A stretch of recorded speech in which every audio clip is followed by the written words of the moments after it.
Donc finalement, tu racontes vraiment une très belle histoire d'un démarrage qui s'est bien fait, de mise en place d'un lab. On entend souvent parler de ce système immunitaire, du blocage que peuvent avoir finalement les équipes d'innovation. Tu ne l'as pas vécu au fait aussi fortement. Si. Non, pas que je cherche, mais... Ça existe tout le temps, ouais. Non, Ouais, si, il y a eu beaucoup de résistance, beaucoup de peur au début par rapport à ça. Mais après, c'est quelque chose qu'il faut respecter. C'est-à-dire que, surtout quand on est recruté de l'externe pour mettre ces choses en place, on est vécu comme un envahisseur. Et ça se comprend. Si moi, je sais pas, j'ai déjà mon bureau, mon équipe qui est en place avec mes objectifs, et puis t'as un gars qui débarque au milieu, et puis sans expliquer, sans comprendre, etc., bah, tu peux vivre ça comme un danger.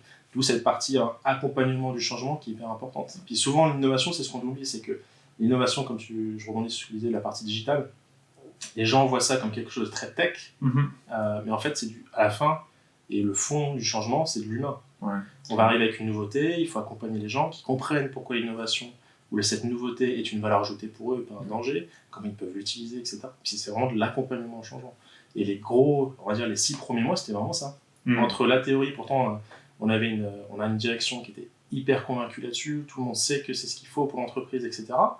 Tant que tu fais des beaux plans sur la Lune, théoriques, etc., ça on l'avait lu, il n'y a pas de souci. Et puis le jour où tu mets en pratique la première fois, bah là c'est plus les mêmes réactions. Et c'est complètement compréhensible. Et ça on l'a respecté énormément. Puis donc on a pris le temps de discuter avec les gens pour comprendre pourquoi, comment, qu'est-ce qu'on peut changer, comment on peut améliorer. Et puis c'est comme ça qu'on a réussi maintenant à mettre en place une structure qui fait partie des TL et qui n'est pas juste un agent pathogène qui gravite au milieu de ça. Quoi. Donc il y a vraiment ce double enjeu, inventer, créer, aller chercher des choses qui sortent complètement de l'habituel, et en même temps beaucoup de relations publiques, et cette finesse finalement presque psychologique d'accompagner les gens à l'intégrer chez eux dans leur quotidien. Et puis ça c'est vraiment le rôle du responsable innovation en fait, de jouer cette partie-là, de jouer cette carte politique, cette carte accompagnement du changement, pour que ça fasse 1 + 1 ça fasse 3 et puis pas -2 quoi. C'est vraiment le but.